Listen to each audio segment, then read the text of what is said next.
है, गजब की वोट निकल रही है इस समय पिछले 2-3 चुनाव में। जैसे अभी आपने देखा 22 के चुनाव में पिछले 36 वर्ष का रिकॉर्ड टूटा, 36 वर्ष का रिकॉर्ड टूटा। 1996 के बाद कोई भी ऐसा सांसद नहीं हुआ जो कि मऊ घोसी का विकास कर सके। आप पता कर लीजिएगा, 100 से अधिक डायलिसिस इस मऊ में आयुष्मान कार्ड से होते हैं। 80% से अधिक यहाँ सर्जरी आयुष्मान कार्ड से होते हैं। क्यों नहीं स्वास्थ्य पे बात होती? नमस्कार, आप देख रहे हैं नव भारत टाइम्स ऑनलाइन। मैं मौजूद हूं घोसी लोकसभा के यहाँ पर सदर विधानसभा में, और ग्राउंड रिपोर्ट जानने के लिए हम यहाँ पर मौजूद हैं। हमारे साथ कुछ गणमान्य लोग यहाँ के मौजूद हैं, कुछ प्रत्याशी हैं, कुछ सांसद प्रतिनिधि हैं। सबसे जानेंगे कि घोसी चुनाव का क्या माहौल है। आइए सबसे पहले शुरुआत करते हैं मुरली मनोहर बागी से, जो पत्रकार हैं, एनालिसिस्ट हैं। सबसे पहले मैं घोसी के देवतुल्य मतदाताओं का अभिनंदन करता हूं, स्वागत करता हूं।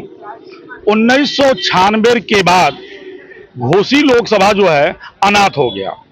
कभी यह विकास की नगरी कही जाती थी, कल्पनाथ राय की नगरी कही जाती थी, और जिस तरह से स्वर्गीय कल्पनाथ राय जी ने घोसी में विकास की गाथा लिखा, मऊ में ओवरब्रिज बनवाए, मऊ से लेकर के मधुबन तक का संपर्क मार्ग बनवाए, मऊ में जो है एक सुंदर जेल का स्थापना कराया, यहाँ जो है गन्ना शोध संस्थान बनवाया।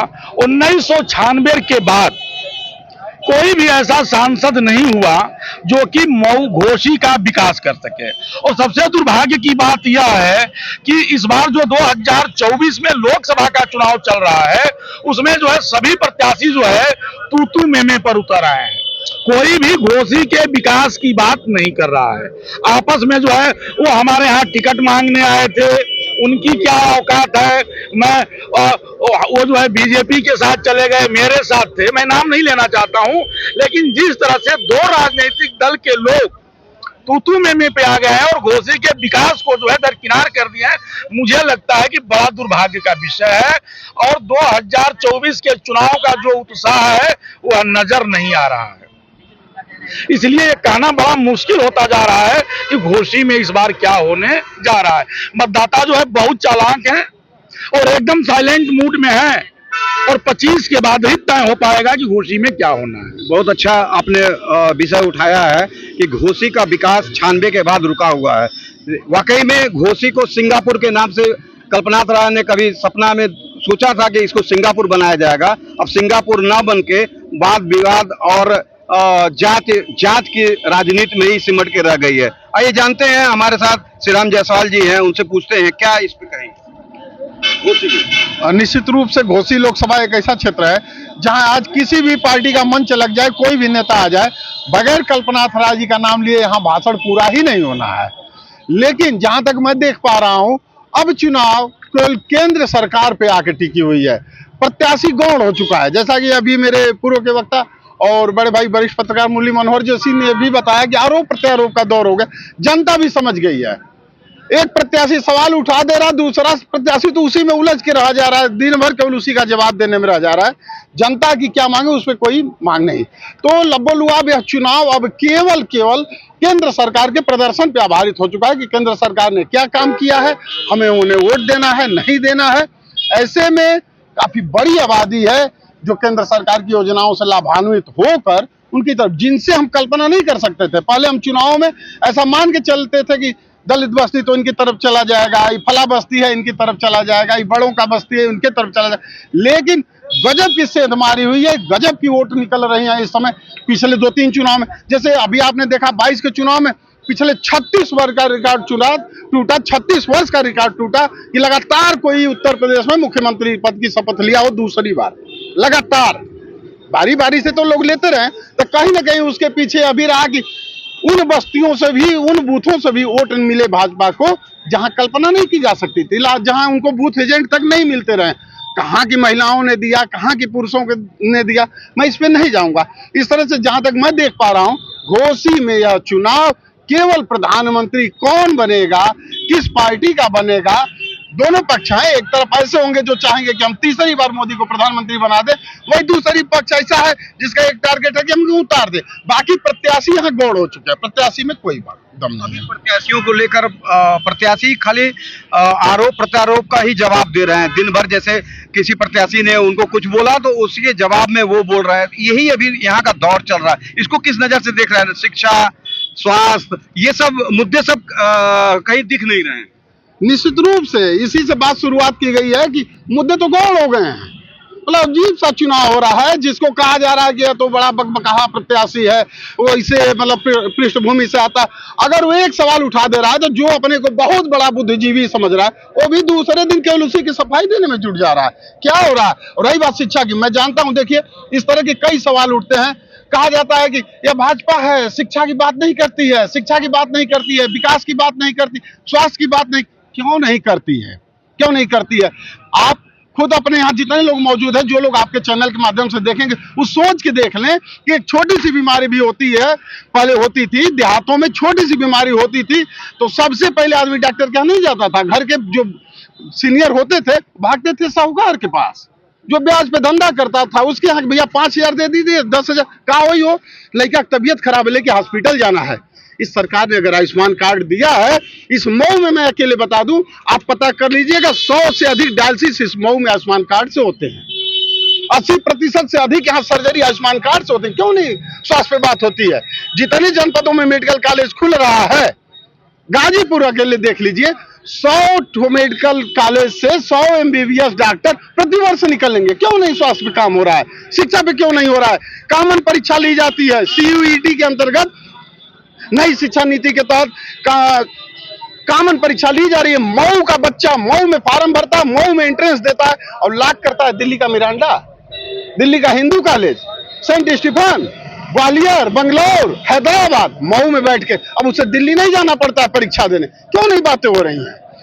जो यही सड़कें जाती थी बनारस, बनारस की सड़कें जाती थी, केंद्र सरकार का था उस समय, प्रदेश सरकार क्या करती थी, 10-10 हजार 12-12 हजार के बोर्ड लगवा के क्यों यह लिखवाती थी कि यह सड़क हमारे अधीन नहीं है, इसकी मरम्मत हम नहीं कर सकते। अरे भैया उतने में ईंट डाल देते।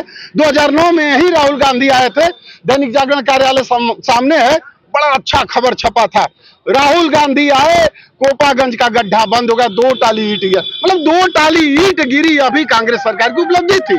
3 घंटा 4 घंटा में हम बनारस पहुंचते थे, अब तो 3 घंटे में लखनऊ जा रहे हैं। क्यों नहीं इंफ्रा पे काम हुआ है?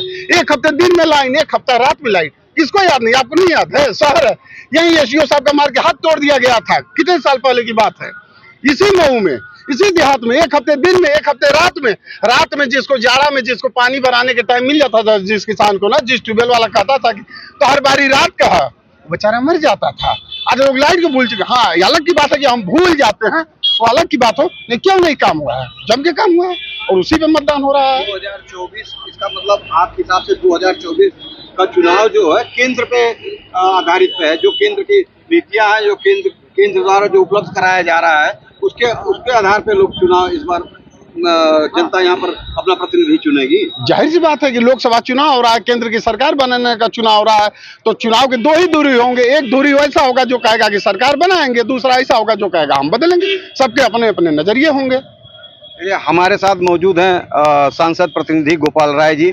यहाँ पर गोपाल राय जी बसपा और सपा से अतुल राय सांसद थे और उनके प्रतिनिधि हैं। चलिए इनसे इनकी जवाबदेही ज्यादा बनती है और ये जवाब देते हैं। देखते हैं कि घोसी का चुनाव इस बार 2024 कैसे देखते हैं। देखिए, सबसे पहले तो आपके चैनल के माध्यम से आपके सभी दर्शकों को मैं धन्यवाद दूंगा। देखिए, जो अभी श्री राम भाई कह रहे थे कि केंद्र के स्तर पे चुनाव होगा, मैं मानता हूं कि सरकार बदलने का चुनाव है, लेकिन मेरा मानना है कि लोकल स्तर पर भी जो प्रत्याशी हैं उनको देखा जाएगा। आप कह रहे हो कि हम समाज सेवा के क्षेत्र में हैं, मैं विगत 10 वर्षों से यहाँ काम कर रहा हूँ, तो मैं जानना चाहता हूँ कि जब कोरोना काल यहाँ चल रहा था आपने क्या काम किया है। जो प्रत्याशी आज मैदान में है और कह रहे हैं कि मैं लगातार यहाँ सेवा कर रहा हूँ 10 सालों से, मैं उन प्रत्याशी के माध्यम से आपके माध्यम से जानना चाहता हूँ कि विगत जब कोरोना का काल था तो अब कहाँ थे?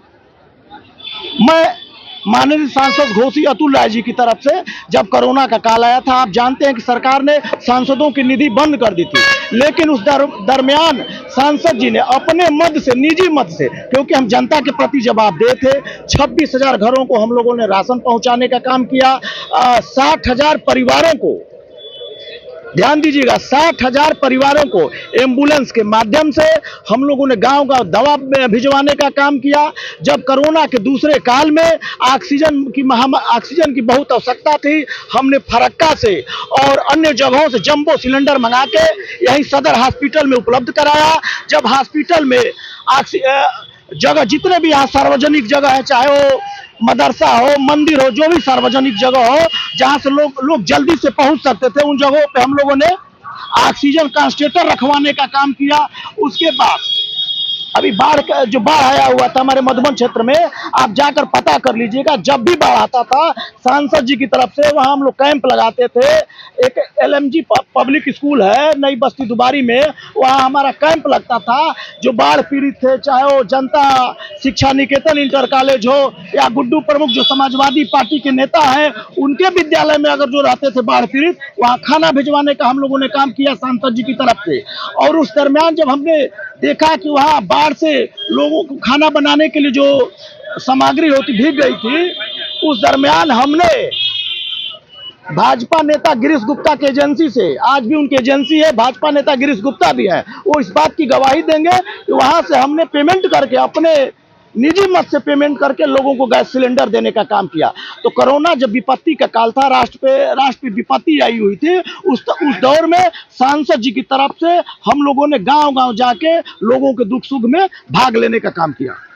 बहुत अच्छा, आपने तो कोरोना में वाकई में आपका काम दिख रहा था। कोरोना के समय में सरकार में नहीं रहते हुए भी आपने कोरोना में आपका काम दिख रहा था। चलिए बात जानते हैं, कुछ और हमारे साथ हैं।